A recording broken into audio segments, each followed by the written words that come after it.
Baik, bismillahirrahmanirrahim. Assalamualaikum warahmatullahi wabarakatuh. Hamdan wa syukran lillah amma ba'du.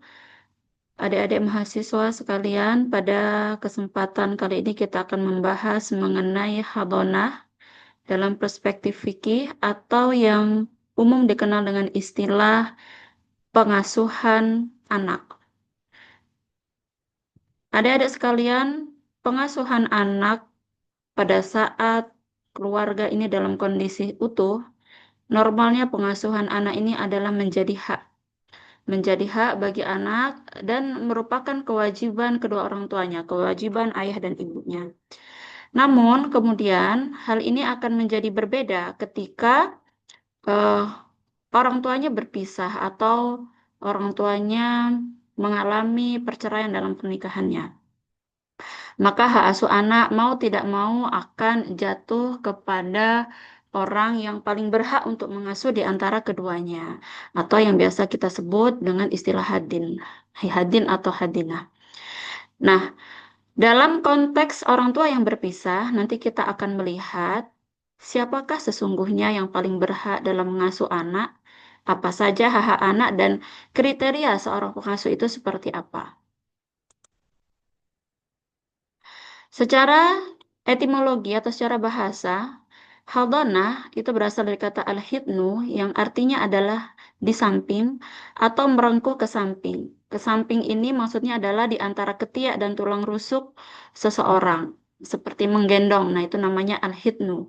Nah, istilah ini kemudian digunakan sebagai bentuk atau sebagai simbol ya pengasuhan seperti ibu yang sedang menggendong anaknya. Nah, itu adalah simbol daripada pengasuhan, simbol daripada perlindungan, simbol daripada keamanan bagi si anak. Nah, kemudian istilah al-hidnu inilah yang kemudian digunakan untuk menunjukkan atau menggunakan struktur hadonah untuk menunjukkan pada terminologi pengasuhan. Nah, secara istilah atau secara terminologi, haldana adalah tindakan pemeliharaan anak-anak yang masih kecil, baik laki-laki maupun perempuan, atau yang sudah besar tetapi belum mumayyiz. Harap dibedakan antara mumayyiz dan balik, karena orang yang mumayyiz bisa jadi belum balik, ya. Tapi kalau balik juga belum tentu dia mumayyiz begitu. Menyediakan sesuatu yang menjadikan kebaikannya, menjaganya dari sesuatu yang menyakiti dan merusaknya, mendidik jasmani, rohani, dan akalnya agar mampu berdiri sendiri menghadapi hidup dan memikul tanggung jawab. Nah, ini adalah terminologi hadana. Nah, di dalam fikih ala madhab Indonesia atau yang biasa kita sebut dengan kompilasi hukum Islam pasal 1 huruf G, hadana atau memelihara anak adalah kegiatan mengasuh, memelihara, dan mendidik anak hingga dewasa atau berdiri sendiri. Ini adalah makna haldonah. Nah, bagaimana dalil masyru'iyah daripada haldonah ini? Para ulama menetapkan bahwa pemeliharaan anak itu hukumnya wajib. Sebagaimana wajibnya memelihara selama berada dalam ikatan perkawinan, ya. Jadi kewajiban memelihara anak ini ya sebagaimana wajibnya orang tua atau suami istri ini menjaga bahtera rumah tangganya, ya. Pada saat terjadi perceraian, maka pemeliharaan anak ini tetap hukumnya wajib walaupun kedua orang tuanya berpisah. Nah, kesepakatan ulama terhadap hal ini didasari eh, dari surat At-Tahrim ayat 6. A'udzubillahi minasyaitonirrajim. Bismillahirrahmanirrahim. Ya ayyuhalladzina amanu qu anfusakum wa ahlikum nara waquduhan nas wal hijarah 'alaiha malaikatun ghiladun syidadun la ya'sunallaha ma amarahum wa yaf'aluna ma yu'marun. Wahai orang-orang yang beriman, jagalah dirimu dan keluargamu dari api neraka yang bahan bakarnya adalah manusia dan batu. Nah, adik-adik sekalian, perintah di sini, perintah kepada orang-orang beriman untuk menjaga dirinya sendiri dan keluarganya dari api neraka. Dalil ini sesungguhnya tidak hanya digunakan untuk landasan masyru'iyah daripada hadonah, tetapi kemudian dalil ini juga digunakan di dalam di dalam hukum kewarisan, ya, kewajiban kewarisan. Mengapa kemudian kewarisan itu juga kemudian menjadi ijbar, ya? Prinsipnya adalah ijbar, memaksa mayit suka tidak suka dia harus kemudian membagi habis hartanya ketika ajal menjemput. Nah, ini juga kemudian menjadi perintah ya, bahwa menjaga keturunan itu penting. Artinya meninggalkan keluarga atau menjaga keluarga, menjadikan keluarga itu kuat, anak-anak itu kuat secara psikologis, secara mental, secara finansial itu adalah menjadi kewajiban. Selanjutnya rukun hadanah ada dua ya. Jadi rukun ini ya wajib ada, namanya juga rukun adik-adik sekalian. Yang pertama adalah pengasuh atau biasa disebut dengan tabin.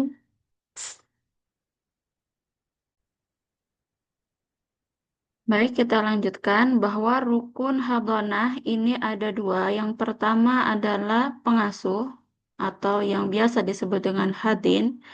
Dan yang kedua adalah yang diasuh atau anaknya disebut dengan mahdun. Masing-masing rukun memiliki syarat antara lain syarat bagi hadin yang pertama adalah hadin harus balik dan berakal sehat. Imam Ahmad bin Hambal menambahkan agar yang melakukan hadanah tidak mengidap penyakit menular karena ini nanti dia akan berkaitan dengan eh, dikhawatirkan ya nanti akan menghalangi pelaksanaan kewajiban dan memberikan hak kepada si anak. Kemudian yang kedua, dewasa karena anak kecil sekalipun yang tergolong mumayyiz tetap tergantung kepada orang lain yang mengurus dan mengasuhnya sehingga tidak layak mengasuh orang lain. Yang ketiga, mampu mendidik, yaitu suatu usaha untuk mengantarkan anak ke arah kedewasaan, baik secara jasmani maupun rohani. Empat, amanah dan berakhlak yang baik. Biasanya, di pengadilan agama, ada sekalian, bahwa akhlak ini juga, akhlak daripada haldina ini akan menjadi pertimbangan sekali. Seandainya si anak yang dalam kondisi belum memayis, biasanya secara umum hak asuhnya akan jatuh kepada tangan ibunya. Namun, hal ini bisa berubah. Bisa sebaliknya ketika hakim menemui bahwa Hadinah ini memiliki akhlak yang tidak baik. Itu ya. Lima, beragama Islam diisyaratkan oleh kalangan madhab Imam Syafi'i dan Hanafiyah. Oleh karena itu, bagi seorang kafir tidak ada hak untuk mengasuh anak yang muslim. Ya. Yang keenam, merdeka, yaitu sudah dapat berdiri sendiri, baik jasmani maupun rohani. Dan yang terakhir, wanita yang mengasuh itu tidak bersuamikan dengan orang lain yang bukan mahram daripada anak asuh tersebut. Nah, ini syarat seorang haldina. Nah, bagaimana syarat mahdunnya? Ya, mahdun, yang pertama syaratnya adalah anak masih dalam usia kanak-kanak dan belum dapat berdiri sendiri dalam mengurus hidupnya. Anak-anak usia kanak-kanak ini seperti apa? Ini terbagi, ulama membaginya secara umum pengasuhan terhadap anak perempuan dan anak laki-laki itu berbeda. Yang pertama anak perempuan. Imam Syafi'i hak pengasuhan anak terdapat pada ibu hingga dia mencapai usia baligh. Ya, artinya jika anak perempuan maka dia sampai usia baligh itu artinya dia mendapatkan haid pertamanya. Yang kedua, Imam Ahmad bin Hambal menyatakan bahwa membatasi hak pengasuhan anak perempuan pada ibunya di bawah usia 7 tahun. Dan yang ketiga Imam Malik yang menetapkan hak pengasuhan hingga anak melakukan pernikahan. Nah, ini hampir mirip seperti yang dilakukan di Indonesia ya. Dan secara kultur di Indonesia juga seperti ini ada sekalian. Dan yang keempat Imam Abu Hanifah berpendapat bahwa hak pengasuhan pada ibu sampai tanggalnya gigi si anak yaitu sekitar usia 9 sampai 10 tahun sebelum memayis. Gitu. Nah, bagaimana dengan anak laki-laki? Anak laki-laki Imam Abu Hanifah, Abu Hanifah hak pengasuhan anak laki-laki pada ibunya hingga dia berusia 7 atau 9 tahun.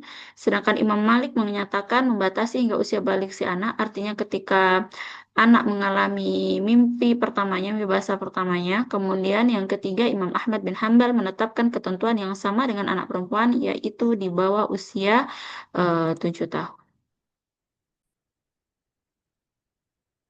Anak tidak dalam keadaan tidak sempurna akalnya, belum memayis, atau dewasa tapi tidak sempurna mentalnya. Nah, ini berlaku bagi anak-anak yang mungkin, misalkan contoh kasusnya adalah anak ini misalkan dilahirkan dalam kondisi Down syndrome misalkan, atau dia dalam kondisi yang serupa seperti itu. Nah, ini atau anak-anak yang kemudian dia mengalami depresi berat, ya, kemudian sehingga ketika dia pun telah dewasa, namun akalnya tidak sempurna.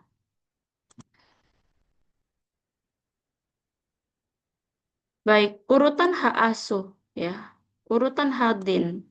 Siapa saja yang berhak menjadi hadin, ini adalah setiap ulama biasanya memiliki urutan yang berbeda-beda. Saya mengambil dari perspektif Syafi'iyah. Yang pertama yang berhak, yang paling berhak menjadi hadin atau hadinah adalah satu ibu kandungnya. Kedua, nenek dari pihak ibu. Tiga, nenek dari pihak ayah. Empat, saudara perempuan. Lima, bibi dari pihak ibu. Enam, anak perempuan dan saudara laki-laki. Tujuh, anak perempuan dari saudara perempuan. Delapan, bibi dari pihak ayah. Sembilan, kerabat yang masih menjadi mahram bagi si anak yang mendapatkan bagian warisan asabah sesuai dengan urutan pembagian harta warisan. Artinya kalau dia masih mendapatkan asabah, dia masih terhitung sebagai kerabat dekat. Nah, tentunya urutan ini tetap mempertimbangkan apakah pihak-pihak ini kemudian memenuhi syarat sebagaimana telah disampaikan pada bagian sebelumnya bahwa Haldina itu ada kriteria.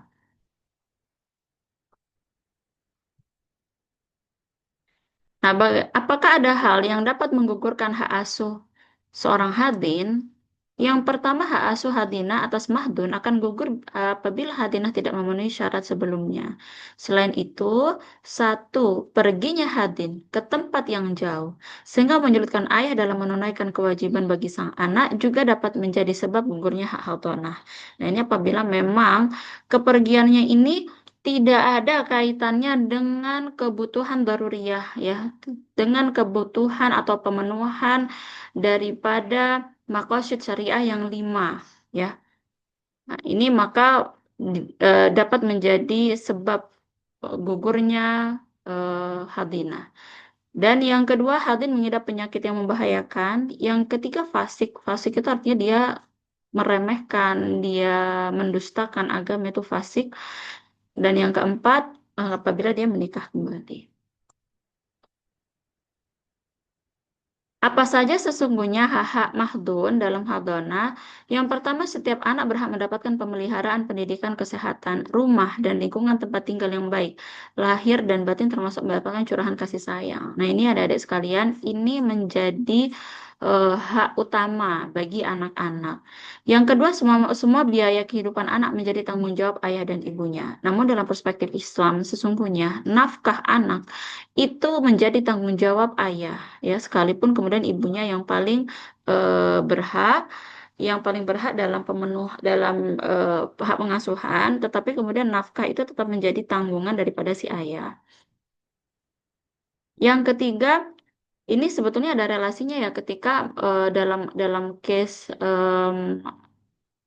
istri yang nusyus itu kan diperbolehkan suami itu menahan nafkahnya, ya, tetapi tidak boleh menahan nafkah anak. Maka ketika si istri hamil, boleh kemudian nafkahnya itu di ditahan, tetapi nafkah bagi si anak yang ada dalam kandungan tetap tidak boleh eh, dihalangi, ya. Sampai pun ketika terjadi perpisahan orang tuanya, maka ya ini adalah menjadi kewajiban daripada si ayah. Yang ketiga, hak untuk bertemu ayah dan ibunya bagi setiap anak pasca perceraian. Nah, ini adalah hak-hak anak dalam Haldana. Nah, ini adalah masa berakhirnya pengasuhan dan konsekuensinya. Jika si anak sudah tidak lagi memerlukan bantuan orang lain untuk memenuhi kebutuhan pribadi sehari-hari, telah mencapai usia mumayyiz, artinya dapat ditanya sebetulnya, si anak ini sebetulnya lebih condong untuk ikut kepada siapa? Dan sudah dapat memenuhi kebutuhan dasarnya seperti makan, minum, memakai pakaian, dan lain-lain, maka masa pengasuhan telah selesai. Manakala masa pengasuhan ini telah berakhir, apa yang harus dilakukan si anak? Jika kedua orang tua sepakat untuk mengikutkan anak tinggal bersama salah seorang dari kedua orang tua, maka kesepakatan ini dapat dilaksanakan. Adik-adik sekalian, dalam dunia peradilan, ketika hak asuh anak ini diajukan ke muka pengadilan, artinya antara orang tuanya belum ada kesepakatan di luar pengadilan, siapa yang akan mengasuh anaknya, maka konsep ini dapat kemudian diterapkan. Ya, namun biasanya dan alangkah baiknya ketika terjadi perceraian antara kedua orang tua antara suami dan istri, maka pengasuhan anak ini atas dasar pemenuhan hak anak dapat disepakati bersama di luar pengadilan. Terima kasih. Wallahu a'lam bishawab. Apabila ada pertanyaan, dapat teman-teman drop di kolom komentar atau silakan di drop di WhatsApp grup. Nah, dan nanti akan eh, saya respon. Wallahu a'lam bishawab. Wallahul muwaffiq ila aqwamit thoriq. Wassalamualaikum warahmatullahi wabarakatuh.